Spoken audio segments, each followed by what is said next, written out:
محرم کی 10 تاریخ کو اگر کوئی شخص اپنے گھر والوں کے نفقے میں کھانے پینے میں نفقے میں خرچے میں وسعت سے کام لے تو اللہ تعالیٰ اس کی برکت سے اس کو سارے سال اس کے روزی میں انشاءاللہ برکت رہے۔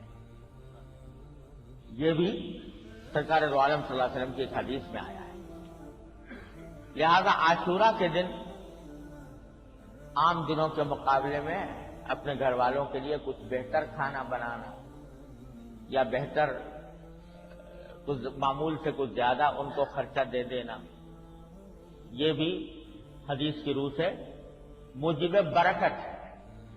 اس کو فرض واجب نہیں سمجھنا چاہیے، یا اس کو یہ نہیں سمجھنا چاہیے کہ ذرا ضروری ہے یہ کام، لیکن اگر کوئی کرے تو اس کی یہ برکت حدیث میں بیان فرمائی ہے۔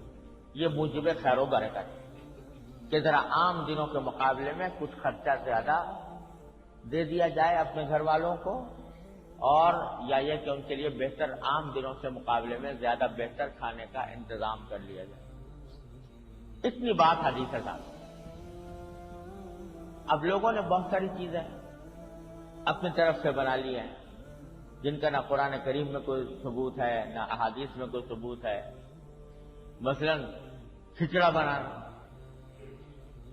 جو 10 محرم کو کھچڑا بنانا، اگر 10 محرم کو کھچڑا نہ بنا تو محرم ہی نہیں آیا، گویا جس کو لازم اور فرض اور واجب سمجھ لیا۔ اس کی کوئی اصل نہیں، نہ قرآن میں نہ حدیث میں، نہ صحابہ کرام کے عمل میں، نہ بزرگان دین کے تعامل میں۔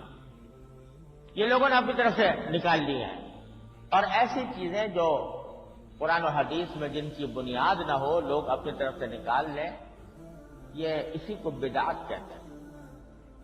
اگر اس کو ضروری سمجھ لیا جائے، سنت سمجھ لیا جائے تو اس سے پرہیز کرنا چاہیے۔ ہاں، اصل اتنی ہے جو میں نے عرض کیا کہ اپنے گھر والوں کے لیے نفقے اور کھانے پینے کے معاملے میں عام دنوں سے کچھ زیادہ توسع کیا، بس اس حد تک اگر کوئی کرے تو وہ حدیث کے مطابق ہے، اس سے زیادہ کرنے میں